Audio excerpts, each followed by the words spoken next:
Diabetes Connections is brought to you by One Drop, created for people with diabetes by people who have diabetes, and by Dexcom. Take control of your diabetes and live life to the fullest with Dexcom.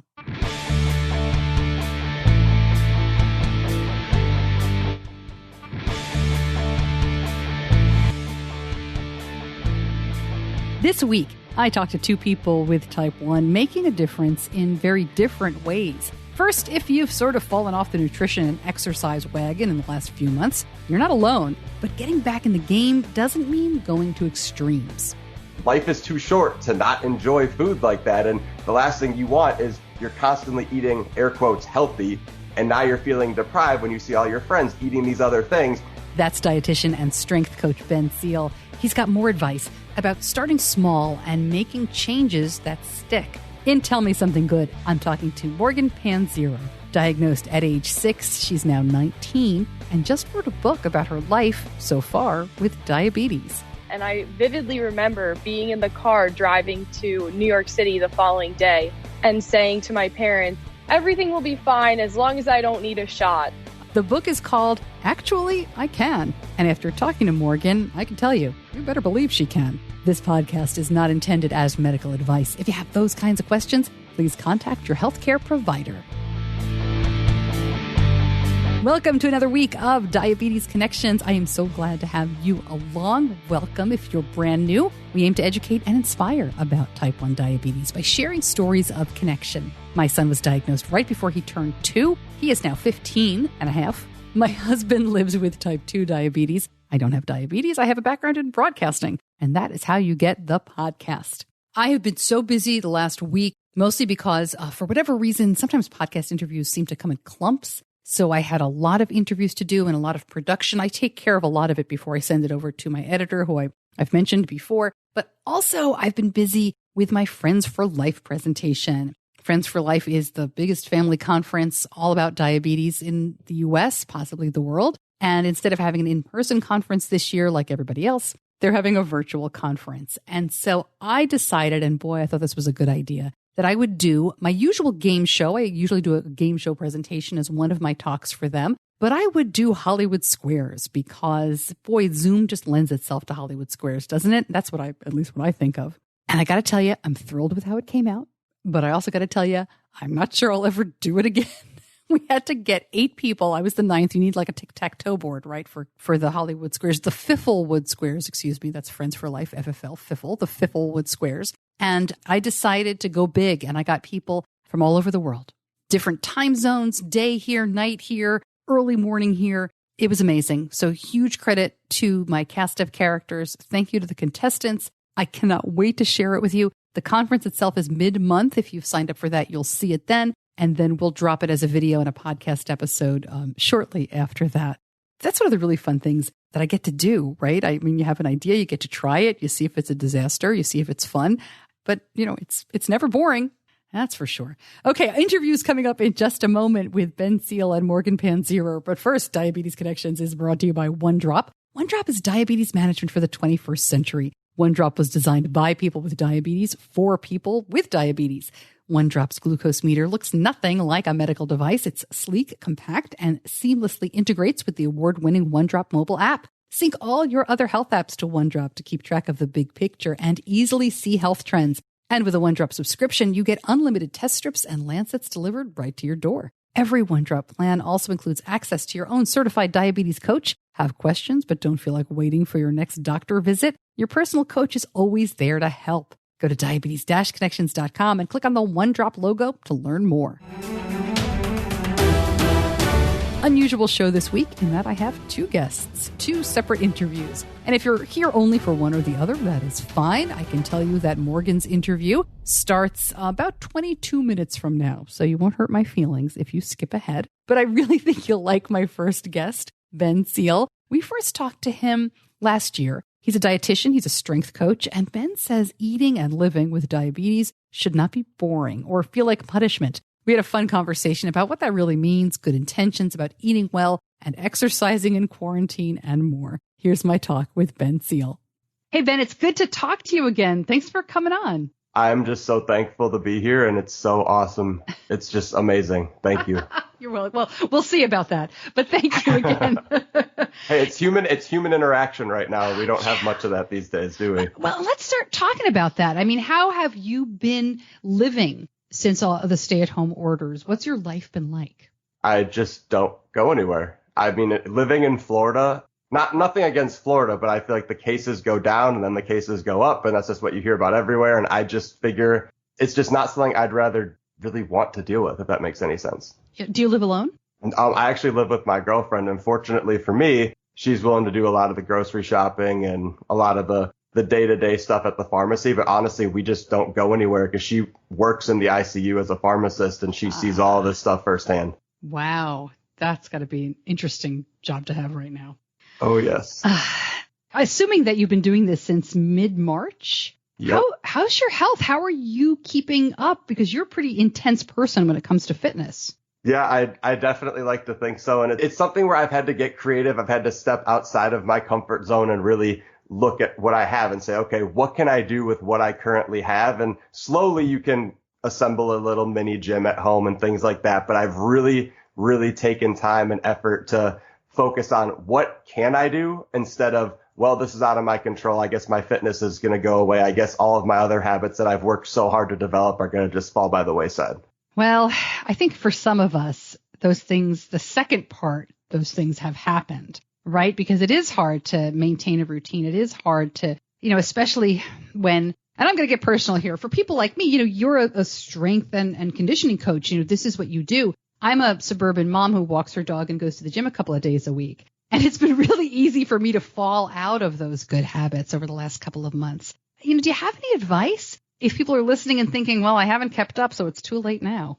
Well, it's first one of those things is, to your point where you mentioned it's too late now, it's never too late to actually start and say, I'm going to look back and say, this is what I did before. This is what I was doing. And maybe I won't be at that same point right now because I have let myself fall off, because I have fallen out of this routine. But what is something I can do today that's small to just build a little bit of momentum? And as you build that, you take another baby step, and suddenly you're taking strides to get back to where you were. So if you start from that mindset and that point, and just make that tiny little shift, you end up in a situation where suddenly 3-4 weeks from now, you're thinking, wow, I'm already almost back to where I was, because your muscle does have a memory. It is going to remember where you were. And as long as you put in those same habits you previously had, you should be totally fine. It's funny when you talk about, getting back in the routine, because I think at the beginning of this, I don't know if this happened to you, me and my daughter, and I think a lot of people, my daughter came home from college and we said, all right, we're going to do yoga on YouTube. We're going to walk the dog like 5 miles every day. And we're going to get really, in great shape. We have a stationary bike, and we're going to do all these bikes and all these rides. And we really haven't done much of it at all after those first couple of weeks. And I've seen some really funny parody videos on that and a lot of people who have felt this way. But I want to flip that around and say, you have taken, as you said, you've gotten creative in your house. Can you tell us a little bit of some of the things you've done to make your home gym? I'm assuming that you didn't run out and buy a whole bunch of, gym ready equipment. No, I was fortunate that my parents don't live too far away, and I had a bunch of dumbbells and a bunch of things from my youth that I was able to pick up. But beyond that, I was pretty much in the same situation that everybody else was, where I had a few resistance bands and a few dumbbells and a few little things, and had to start realizing, all right, well, I want to keep my insulin sensitivity good. I want to stay on this track of that I've been working so hard to be on. What can I do? And so maybe that requires you sitting down and saying, all right, I'm going to restructure my workouts. I'm going to tell myself, maybe I was doing 4 days a week before of an upper body and a lower body. You can still do that, but you may have to adapt. Instead of using a cable, you may have to use a band. Instead of using like a barbell, or instead of using a heavier weight, you might have to go more reps at a lighter weight, or incorporate pauses, or incorporate other body weight movements that can be just as challenging. And honestly, the first few weeks of the quarantine, stay at home, whatever you want to call it, I actually felt like I was more sore than when I was in the gym because I had to push harder.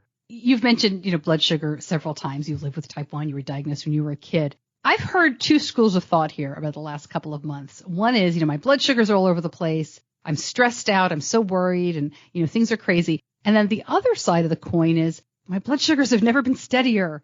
I'm not going anywhere. I'm not eating restaurant food. Where do you fall in on that? I would probably fall. Honestly, it's a good question because I see it a lot from the first perspective. So I feel like I then kind of translate that to me, but it's actually my numbers have been in better control since this all began because there haven't been as many extraneous factors. I'm not going places. There's lots of unknown variables introduced. But I feel for a lot of the people that are in the first situation because there is that lack of routine and that lack of structure. And while everybody says, oh, I wish I could be home more, I wish I didn't go to my job, taking that structure out of the picture can really make it difficult to stick to that exercise program, really stick to the food and the nutrition that's been making you feel good with good blood sugars. And you ultimately fall off that path. And when you do, your blood sugars kind of take over everything else. And during a time where there are no sports, there's not lots of distractions, there's no big gatherings, there's no concerts, your blood sugars can literally become the one thing that you hone in on and focus on way too hard. That's funny because I thought you were going to say there at the end that you can really, you can focus on and really make a great difference. But you said you focus on and, it can not be a great thing. Can you expand on that last thought? Sure. And I mean, of course, I can tell you there's ways to get around it. But a lot of people, what will happen is, think about it, like because there aren't tons of social things to be doing and there's not tons of activities and tons of distractions, you start to look at the few distractions you have in your life. And one of them would be, I wouldn't call diabetes a distraction, but it's one of the big prominent parts of your life if you have it. And it just starts to become a bigger and bigger and bigger thing that the more you focus on it, the more it expands and the bigger role it can take in your life. So I've watched a lot of people I've worked with, people I've interacted with on social media, that they end up in a situation where their blood sugars just take over their entire existence, where they're looking at their Dexcom every 5 minutes, wondering what's going to happen. And sometimes it leads to great results, but other times it just drives people crazy, drives up their stress level, and they get into this loop of frustration. Oh, my blood sugar is high. Oh, I'm a failure. And they go down this spiral that is very counterproductive in terms of living like a really as free of a life as possible to do right now. Yeah. I would also echo that for parents as you are listening. I think it's super easy. And I have found myself doing this too with Benny home a lot more. It's easy to focus on our kids' blood sugars more, right? They're not going anywhere. They're not go to the movies. They're not hanging out with friends. And it's easier to make that a bigger focus than it needs to be. So I'm kind of listening to this and taking it to heart. But, one of the things you're really known for on social media is these crazy foods, right? We talked about this last time when you were on, giant donuts and big meals and stuff. And I'm curious if there's, we often figure, especially at newly diagnosed, we often find out that we love restaurant food because it's full of hidden fats and sugars and, salt and butter and all the delicious things that we love. And that's what makes restaurant food so good. But it's kind of hard to bolus for that stuff. Are you finding it easier? Anything on that in terms of home cooking, which I'm so sick of, Ben. I am so tired of cooking. And my husband helps and he cooks too. So I'm just sick of it. Well, I can't blame you for being sick of home cooking because it gets to a point where I'm probably 3 months or so from having had something from the outside, and I'm just craving something good. You haven't even brought in a meal? You haven't brought anything in? Maybe I'm paranoid, but I just would rather be like, you know what? At least I know I'm dealing with the prep and I'm dealing with everything else. And when this starts to settle down, then I'll start to venture out and have all of the fun food again. Not that I haven't had fun. Trust me, you can make many fun things at your house. You just have to know what you're making. Yeah. No, I have friends who haven't brought any food in. That we're not in that camp, obviously, but I know a few people who have done that. Amelia wants me to really bad, so we're working on it. We're in a negotiation right now. But to your point, I would say when you know all of the factors within what you're eating, so of course you know that you've prepped it, you know what you've put into it, you know everything, and there's no variables, there's no question marks, and we're not talking about the COVID part, but just about the actual composition of the food itself, then it's a lot easier to bolus for because you have all the answers. You have all of the math right there. When someone else creates something, even if it's something that I know this is a bacon double cheeseburger and I know I've had them before and this is what happens. There's some sort of variability because that part of it is out of your control, and that lack of control can be difficult to account for. Granted, there's ways to take it into consideration and be able to say, all right, this is what I'm going to do based on experience, based on other knowledge, like put numbers and experience together and make a very educated decision and dose and do amazing with it. but just that little factor of there's other stuff in here. There is that hidden fat you were describing. There's sometimes things are cooked in oils that we don't know about. There's sugar that might have got thrown in there that you don't know. And then you end up eating some foods like that and you get frustrated. You have chicken Alfredo and your blood sugar goes up to 320 for the next 7 hours, no matter what you do, no matter what you dose. And you're just full of frustration the whole time. So you work with a lot of people with type 1 and your background is in nutrition. You have a master's degree, you're a registered dietitian. I'm curious what the first change you urge people to make when they come to you. I know not everybody's the same, but you know, what are the questions maybe that you ask? I guess coming from me, the first things I want to know is where people are starting out right now. Like, what are you eating? And kind of just getting you aware of what are you eating, because as evidence during this time, and this time probably has put a magnifying glass on it more than anything else, but people kind of just go through the motions. They don't pay as much attention to, oh, I'm eating X, Y, and Z. They just say, oh, I'm going to make whatever I can grab and I'm just going to dose for it and eat and then continue. And a lot of people can't tell you what they ate for lunch yesterday. And so my first goal is get them really aware. What are you eating? Start to kind of get a sense of it and then get them understanding. Are you making the meals complete? Are you getting your proteins, your fiber, your veggies? Are you getting them to the point where you're getting the nutrients that you need for both the body composition that you want, but also for the blood sugar control? Because once you have the blood sugars in control, the body comes a lot faster, whether you want to lose weight or get strong. And once the blood sugars are controlled, you can do all of the things in life that you really want to be doing. I'm always worried about talking about diets, right? Because people want to lose weight. They go on a diet. People try all sorts of different things. We've talked about this in the past, you and me, low carb, high carb, whatever it is. What do you find works overall in general for the people that you work with? For the people that I work with, I've had people on 400 grams of carbs. I've had people on 40 grams of carbs.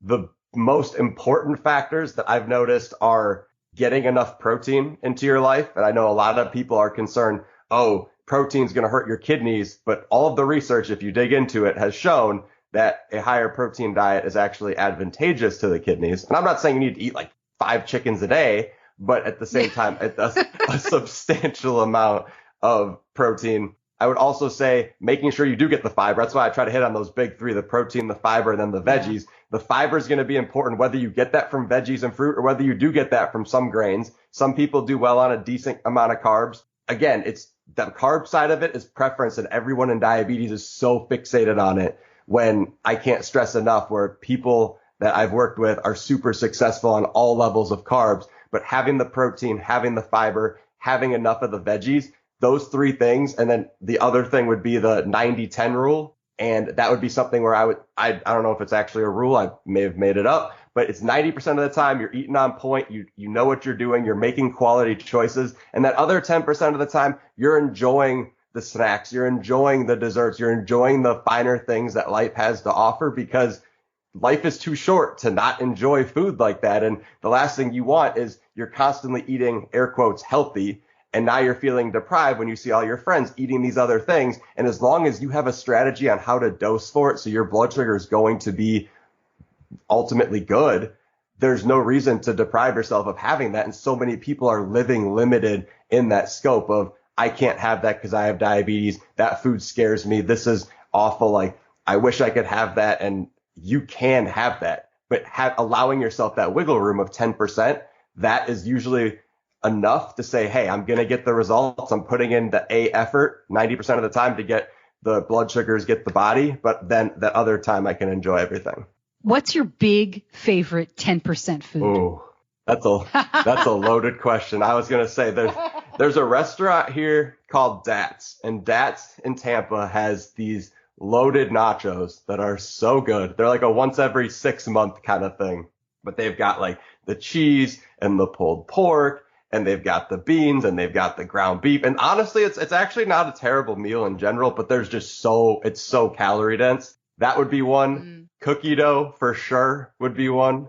The edible cookie dough, not like cookie dough that's raw eggs, right, of course. And then honestly, I have to say this, but have you had cookie butter before? I have not had cookie butter. Cookie butter is so good.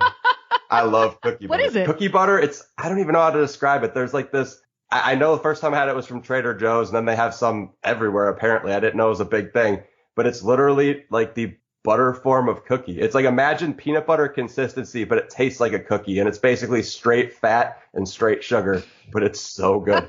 Oh my God. That is my guilty pleasure. I will not lie. It's so good. That's great. Okay.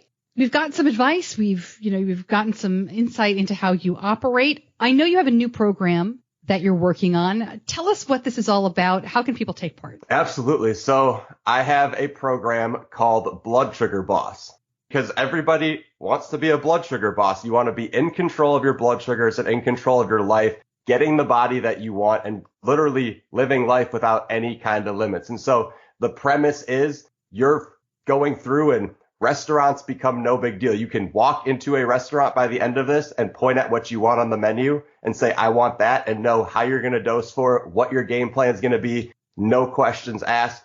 Like the exercise side of things with respect to blood sugars going low constantly, that part's eliminated. You go to exercise no matter what you're doing. We're eliminating the lows. We're eliminating the highs. You can truly do what you want to do without having any concerns and actually focus on the exercise instead of, oh my God, what is my blood sugar going to do?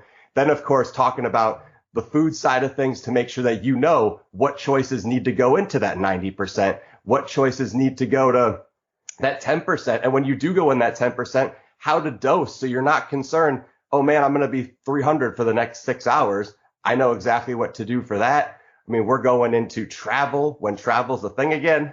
We're making sure that you go on a trip. You're like, okay, instead of vacation being stressful, this is no big deal. We're hitting everything on all different kinds of angles. And by the end of it, you can walk away from it saying, I am in control. No situation will faze me. And this is literally everything I need to know about diabetes. And I forgot one of the other big things. We're kickstarting your metabolism up. So you're going to be able to be prepared to get stronger and lose weight at the same time. I'm curious, you share a lot, as I mentioned, on Instagram and social media. And the other day I saw you share a post where you were over 300 for a while. You had, I think it was at a Ben Cannula or something like that. Are you concerned that when you share something like that, right, do you get feedback from people saying, how could you? That's so dangerous. Or, how could you let that happen?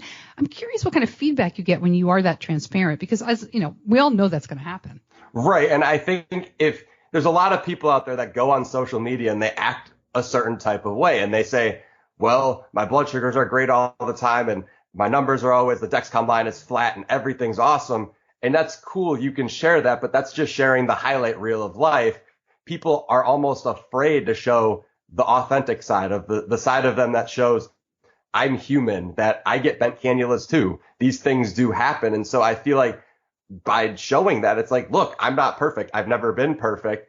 And there are people out there who I'm sure have had that situation happen to them. And if anything, I think it makes you more relatable. And it's okay to put yourself out and say, hey, this does happen to everybody. My goodness, you can eat the same thing at the same time every single day and get a slightly different result. So in that situation, it's part of life. Everybody goes through it.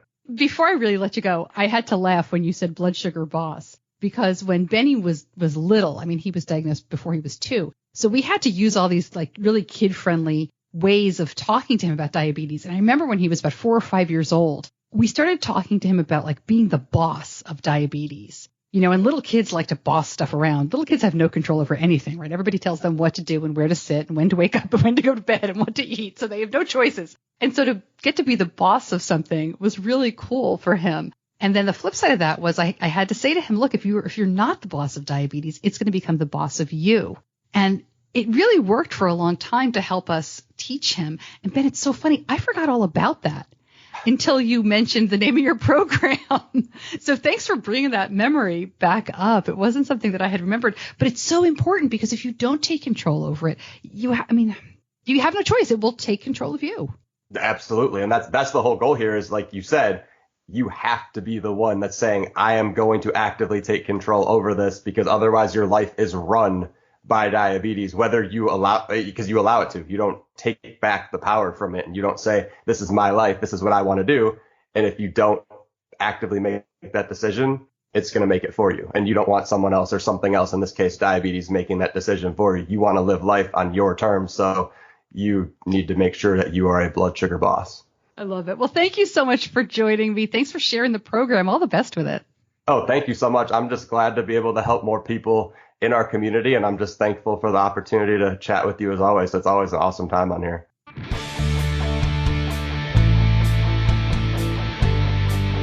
You're listening to Diabetes Connections with Stacey Sims. More information about Ben's program, Blood Sugar Boss, in the show notes, and I'll link up his Instagram account as well. Now, I'm going to have to go back and look now because I do get a kick out of the bonkers food that he posts, like these big portions and, wild desserts and things once in a while. But I'm thinking now, he said that they had been eating at home and creating their own stuff since the stay-at-home order. And now I really want to take a look and see what they've been making because we've been cooking a ton, I think just like everybody, right? But I haven't been baking or making desserts. My daughter, I have an 18-year-old daughter, and she likes to bake, and she's been making cookies and brownies and stuff like that. But I'm not getting creative when it comes to desserts. I like to eat desserts, but I'm not making them. I'm at this point, I am barely making dinner. I am so sick of cooking. All right, well, good problems to have, I suppose. The author of the book, Actually I Can, is our Tell Me Something Good this week. But first, Diabetes Connections is brought to you by Dexcom. And we've been using the Dexcom G6 since it came out 2 years ago now. And it's amazing. The G6 is now FDA permitted for no finger sticks for calibration and diabetes treatment decisions. You do that 2-hour warm up and the number just pops up. I know it sounds funny if you're newer to Dexcom, but we've been using it for 7 years now. And when you're used to calibrating, and not getting that number automatically, it just seems so different. The G6 has longer sensor wear, now 10 days, and the new sensor applicator is so easy to use. Benny does it all himself. Of course, we love the alerts and alarms, and we can set them however we want. If your glucose alerts and readings from the G6 do not match symptoms or expectations, use a blood glucose meter to make diabetes treatment decisions. To learn more, go to diabetes-connections.com and click on the Dexcom logo.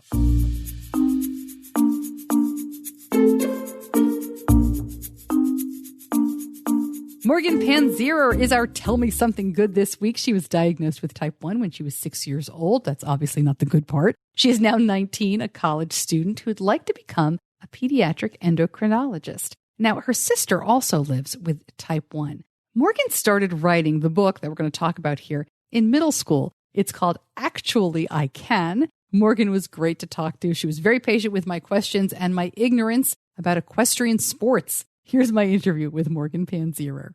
Morgan, thank you so much for spending a few minutes with me. I'm really excited to hear the stories behind the book. Thanks for coming on.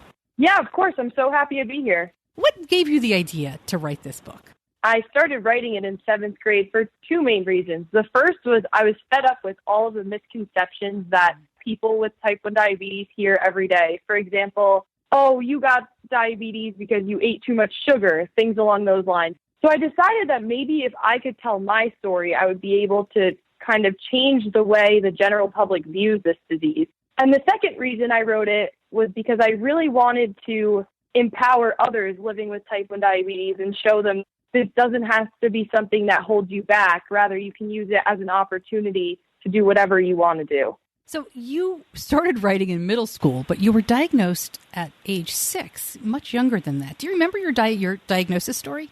Yes, I'll never forget it. It's so clear in my mind. I had been drinking and peeing a lot, so my mom knew the signs of type 1 diabetes because she was a nutritionist.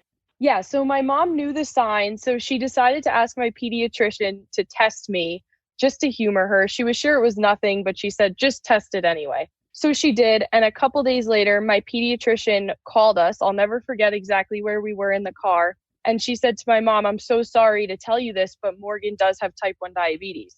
And my mom just immediately started crying. We were all shocked. We went to the Naomi Berry Diabetes Center at Columbia the following day. And from there, it was just, let's get through this. So your mother was a little bit familiar with it by being a nutritionist, but I can't imagine you knew at all what you were in for, and especially at age 6. No, I had no idea. And I vividly remember being in the car driving to New York City the following day and saying to my parents, everything will be fine as long as I don't need a shot. Oh. Little did I know, every day of my life, I was going to have multiple needles among finger sticks and other things. So my parents didn't really know how to explain it to me. And it was definitely a rude awakening for the next few days to come. When you started writing, did you share it with anybody else? Or was it just for you at the time?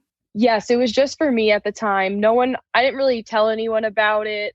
No one really knew that I was doing it at all. I was very private about it. But as the years went on, I eventually decided to tell my parents, and they were like, "You were doing what?" So it was kind of fun. It was a long process, but yeah, the beginning, it was definitely just a very personal thing for me.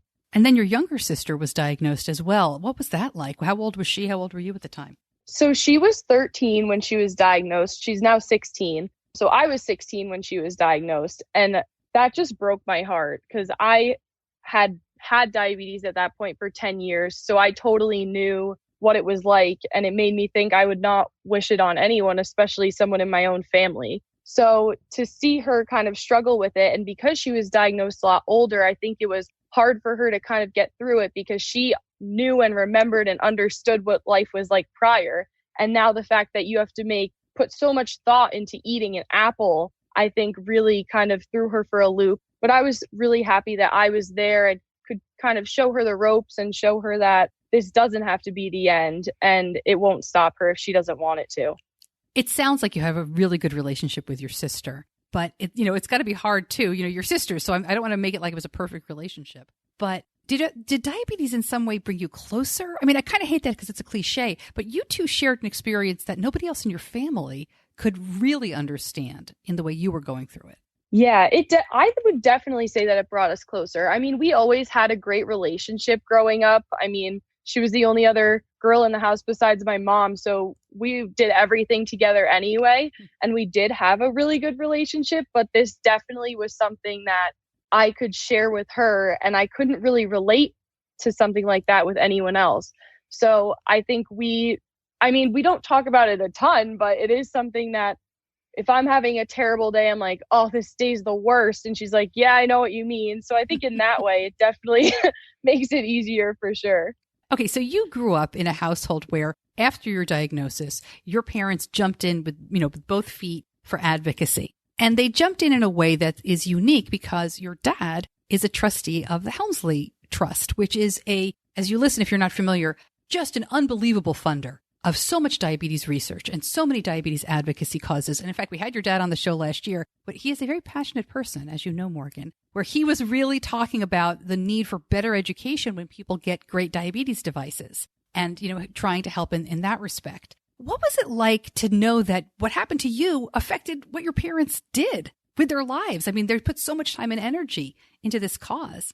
Oh my gosh. Yeah, it was unbelievable. I mean, my dad became a trustee shortly after my diagnosis. So again, at 6 years old, I had no idea what that meant. Sure. But as I grew up and saw the impact he's having on this community and everyone with this disease, I'm so grateful that he went this way because I really do believe that he's making enormous differences in this community. I've already seen tons of new technologies that have come out in part thanks to his funding. So I'm so grateful. And my mom actually she's a big runner. So she's run numerous half marathons and marathons with JDRF to raise money. So the fact that they're just all in for me and my sister there's no words to describe it. It's unbelievable.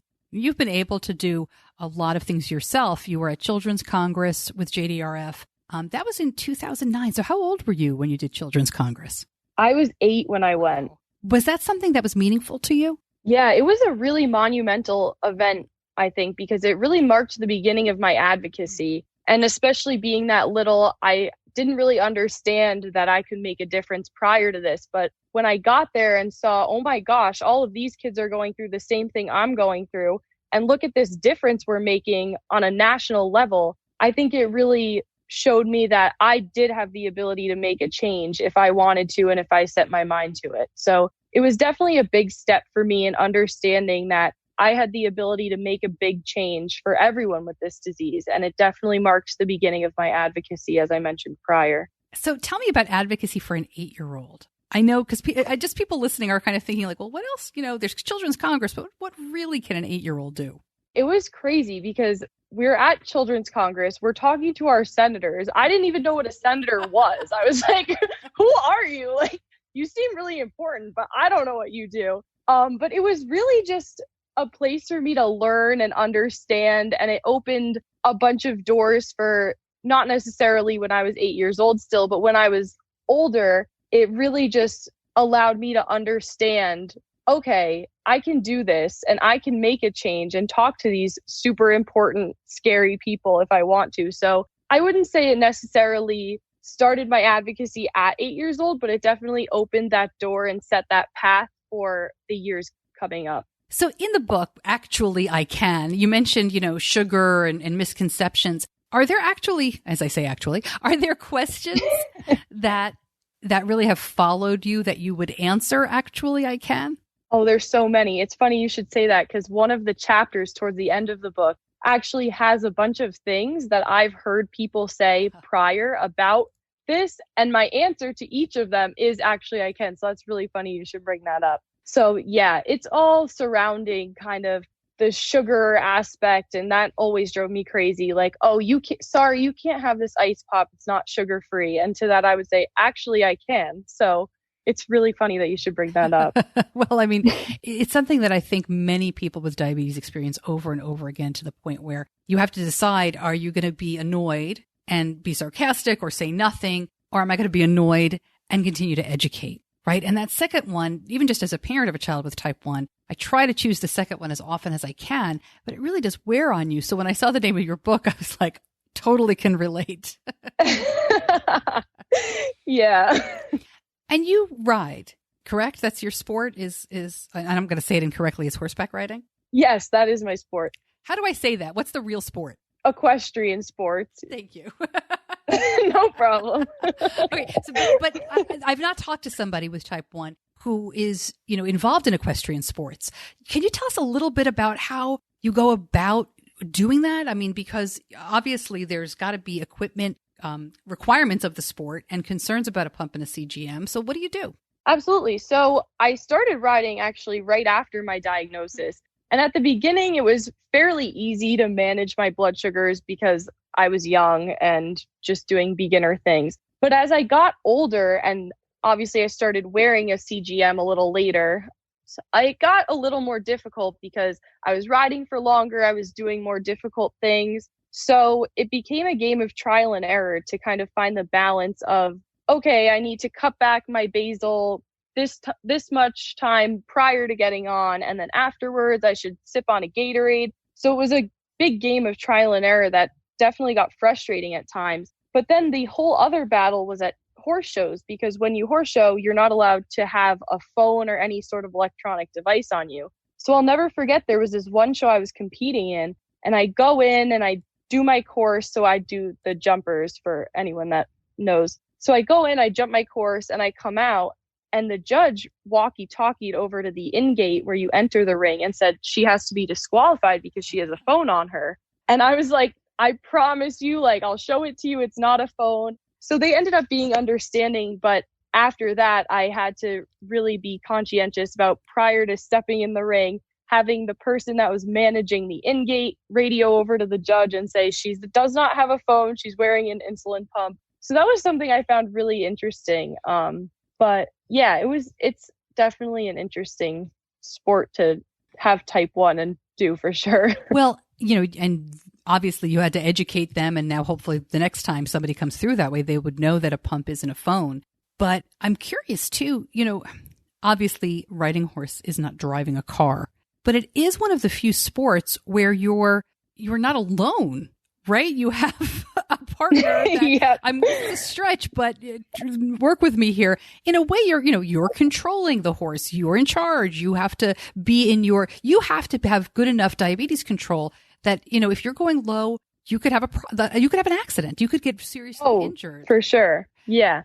I mean, that's got to be something that I know your parents would be worried about. But as an athlete, it's a little bit more consequential in a way than, like my son. He's played every kind of sport, but if he goes low in basketball, he's probably, he's just got to get himself off the court. He's not taking a horse with him.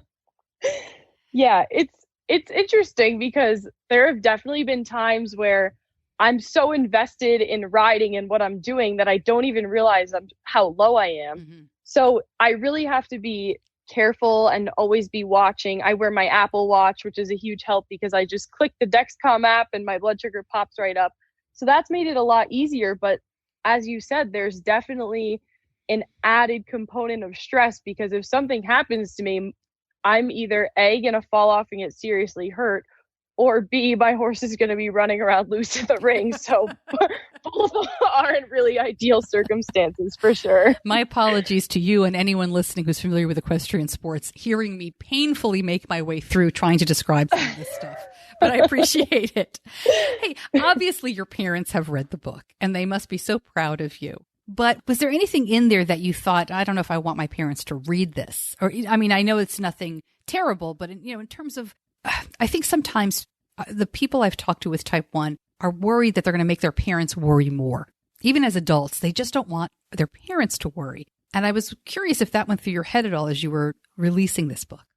Yeah, I mean, there's one chapter in particular that comes to mind where I'm just very raw about my emotions. And at home, I'm not someone who's like that.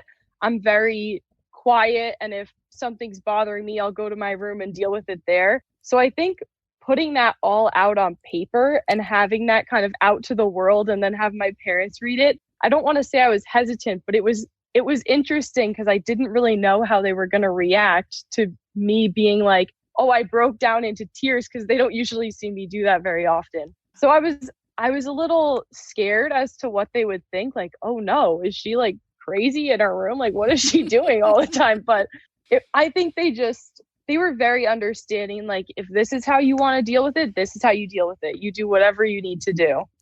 When I was looking it up on Amazon earlier, I laughed because, Amazon has that, if you bought this, you might buy that, or, customers who bought that. And there was my book there, was The World's Worst Diabetes Mom, and a bunch of other great diabetes books too. But I laughed because I guess with the teenager and the parenting, maybe they put it together. The World's Worst Diabetes Mom is not about really being a terrible parent. It's about the insecurities that we as parents have when we make mistakes with our kids.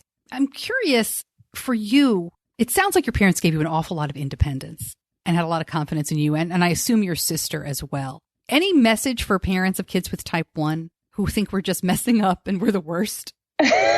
You're not the worst. I can start by saying that. I think I would say try to give your child as much independence as possible without making it unsafe. My parents, as you said, gave me a ton of independence. And I think it worked really well for me, but it's also really different. So what works for me may not work for my sister. So you kind of have to be willing to cater to your child's needs and what you think will suit them best. But independence for me was key. And then I'll flip it around and say, okay, you're a college student now. You're not quite done with being a teenager, but the high school experience is behind you. Any advice for teenagers with type 1? Yeah, I would say teenage years are tough just because your peers are naturally a lot more judgmental than they are when they're adults. Do what you do. Don't hide anything. If they want to be jerks about it, let them be jerks about it. That's their problem. And just don't let them get the best of you, because I was bullied my freshman year of high school for wearing a CGM on my leg and with shorts on and things like that. So I would just say, don't let the haters hate. Who cares? They can do what they want. And for you now, what are you studying? Did I read you want to be an endocrinologist? Yes, I am studying biology and Spanish on a pre-med track, and I'm hoping to go to medical school for pediatric endocrinology. Did you have an endocrinologist growing up that inspired you? When did you realize you want to do something like this? It's funny. It was kind of the opposite. Hopefully he's not listening right now.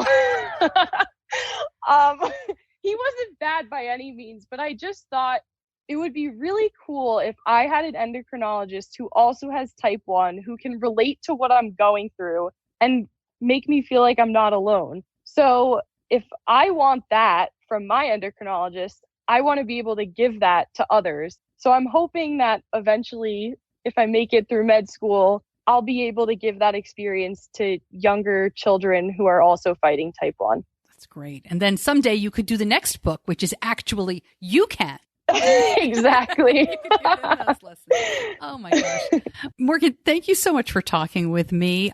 Often don't hear about those teen years and growing up with type 1 until people are adults. So I can't thank you enough for sharing your story. And I really wish you the very best with this.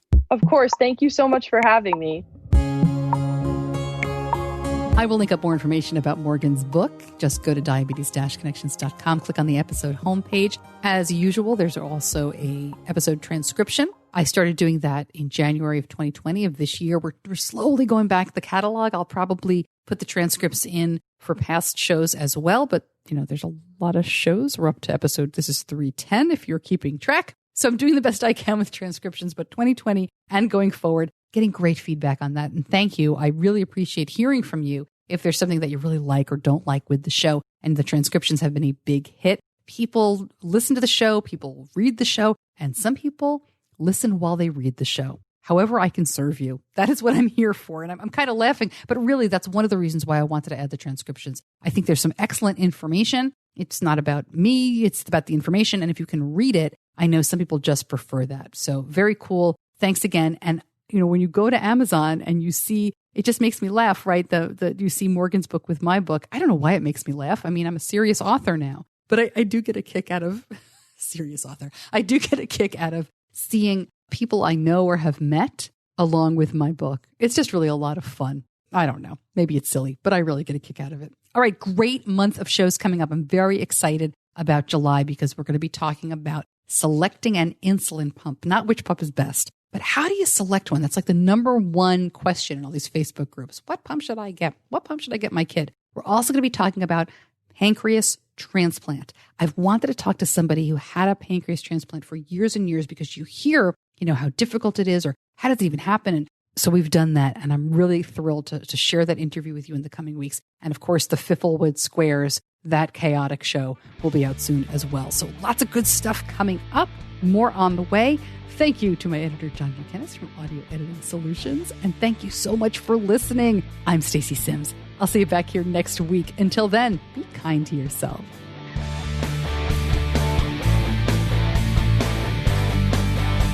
Diabetes Connections is a production of Stacey Sims Media. All rights reserved, all wrongs avenged.